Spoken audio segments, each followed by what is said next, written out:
Bike অতিরিক্ত গরম হওয়া একটি সাধারণ কিন্তু গুরুত্বপূর্ণ সমস্যা, যা মূলত ইঞ্জিনের তাপ সঠিকভাবে নিয়ন্ত্রণ না হওয়ার কারণে ঘটে।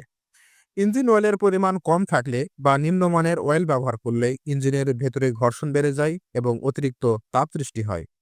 এছাড়া কুলিং সিস্টেম ঠিকমতো কাজ না করলে, যেমন এয়ার কুল বাইকে পর্যাপ্ত বাতাস না পাওয়া বা লিকুইড কুলড বাইকে কুল্যান্ট কমে যাওয়া, রেডিয়েটর বা ফ্যান নষ্ট হওয়া ইত্যাদি কারণে ইঞ্জিনের তাপ বাইরে বের হতে পারে না। কার্বুরেটর বা ফুয়েল ইনজেকশন এর সমস্যার কারণে জ্বালানি ও বাতাসের অনুপাত ঠিক না থাকলে জ্বালানি প্রক্রিয়া বাধাপ্রাপ্ত হয়। এতে অতিরিক্ত তাপ উৎপন্ন হয়। একইভাবে বাইকে অতিরিক্ত লোড বহন করা হলে ইঞ্জিনকে বেশি শক্তি খাটাতে হয়, যা গরম হওয়ার আরেকটি বড় কারণ। খারাপ বা ভুল স্পার্ক প্লাগ ব্যবহার করলে জ্বালানি সম্পূর্ণভাবে পড়ে না এবং তাপ বেড়ে যায়। সর্বোপরি, নিয়মিত সার্ভিসিং না করলে ইঞ্জিনের ভেতরে ময়লা জমে, যন্ত্রাংশের কার্যক্ষমতা কমে যায় এবং বাইক অতিরিক্ত গরম হওয়ার প্রবণতা বাড়ে।